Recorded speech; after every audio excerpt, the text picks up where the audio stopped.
Glory to God, whose power working in us can do infinitely more than we can ask or imagine. Glory to God from generation to generation in the church and in Christ Jesus forever and ever. Amen. Please be seated.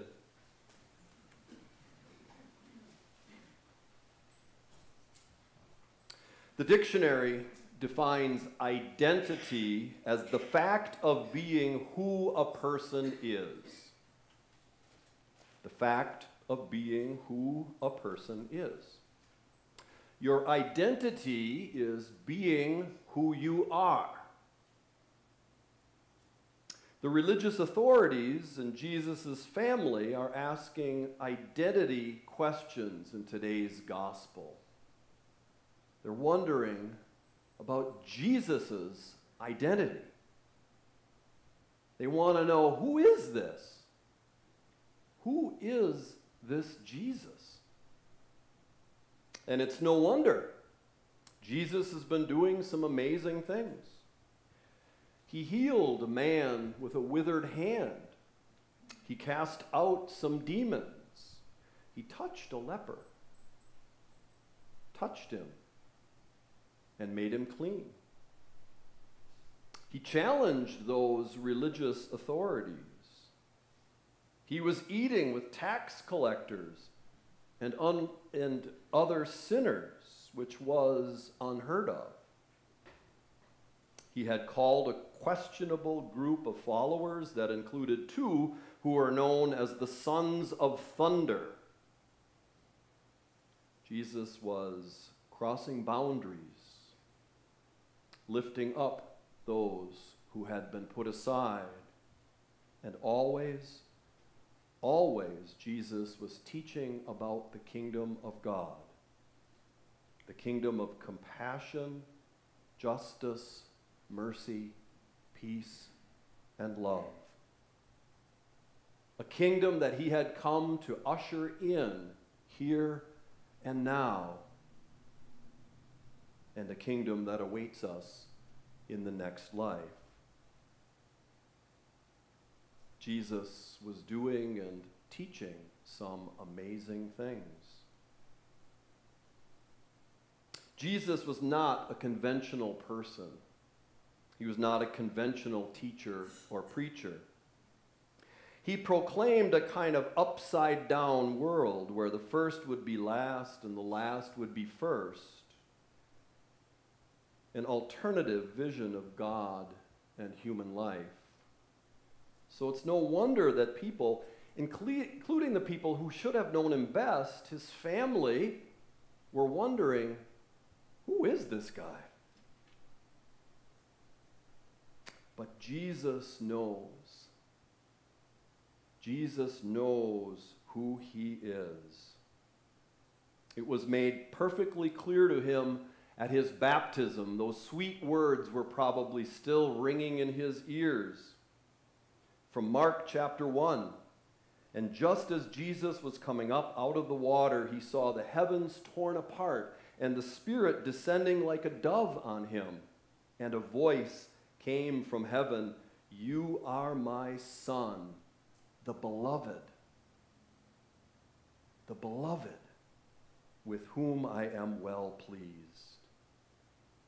That's Jesus' identity. He knows it full well. He is God's beloved. Everything flows from that. He is the beloved Son of God, filled with God's grace and Spirit.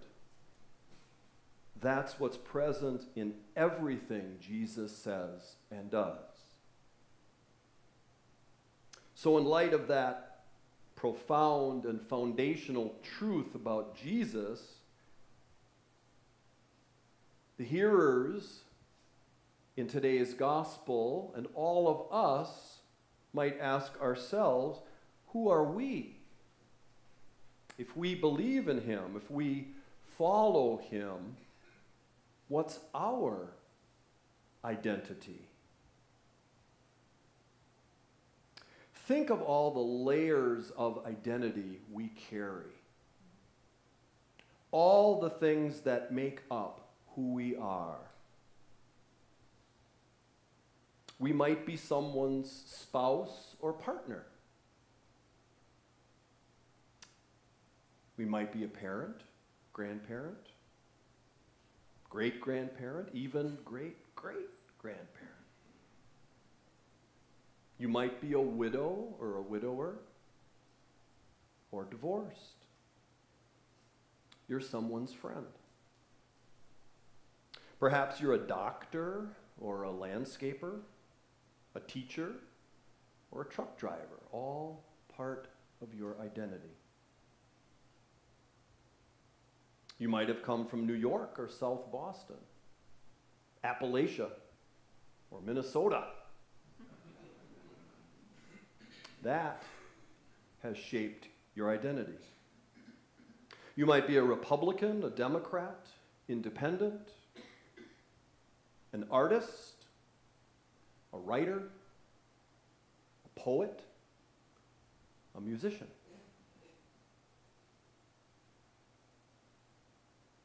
Perhaps you grew up being told you'd never amount to much, or in a family or a church that rejected you. That's part of your identity. Our sexual orientation, gender, and race are all important parts of who we are, impacting how we see ourselves in the world and how the world sees and responds to us. But beneath all of that, beneath all of those layers and so much more, at the root of all of our marvelous diversity, Jesus lifts up and points out our primary identity today. At the center of it all. And looking at those who sat around him, Jesus said, "Here are my mothers and my brothers and sisters. Whoever does the will of God is my brother and sister and mother." That's us, brothers and sisters. Jesus looks at each of us and says, "You are my sister, my brother. You are a member of my family. You are beloved." At the center, at the very core of our being, underneath all of our wonderful diversity, are bonds of love. Bonds of love like those between sisters and brothers, bonds of love between God and us. That is who we are. God's beloved, brothers and sisters of Christ, part of God's family.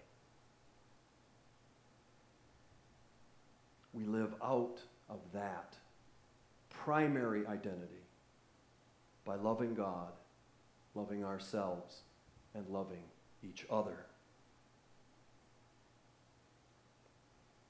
And we can't hear that often enough because we might forget. The voices of the world might overpower God's voice, so we need to hear it again and again. You are beloved of God, brothers and sisters of Christ. Last week at Camp Noah, right over in the parish hall, they had a big poster on the wall that greeted the children every day. It said, "I am somebody special." The children said it out loud, "I am somebody special." I hope they said it to each other. You are somebody special because you are made in the image of God and loved, loved, loved.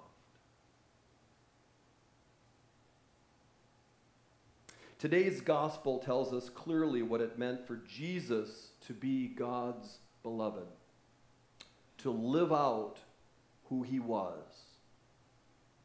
He embodied the healing, life-giving, and liberating love of God. He healed people others simply ignored. He had compassion for the suffering. He touched those considered unclean. He ate with people who had been labeled sinners. He called some unlikely disciples.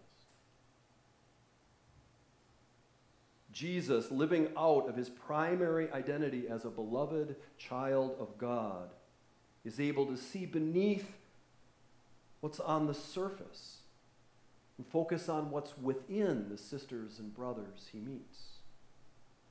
He treats them as beloved, one and all, because he sees their hearts and recognizes the image of God. And we,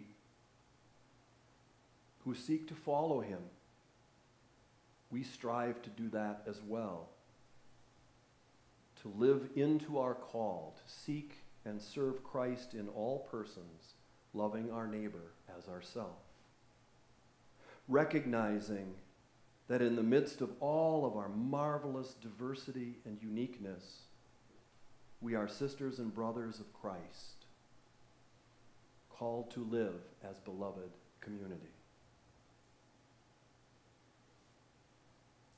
So, take this home with you today. A long time ago, Jesus looked at a large crowd of very different people from all walks of life, and he said, "You are my sisters and brothers, beloved." If Jesus were standing here today, I believe he would say the same thing to us. You are part of my family, beloved sisters and brothers. May we live out of that profound truth and see it in each other. Amen.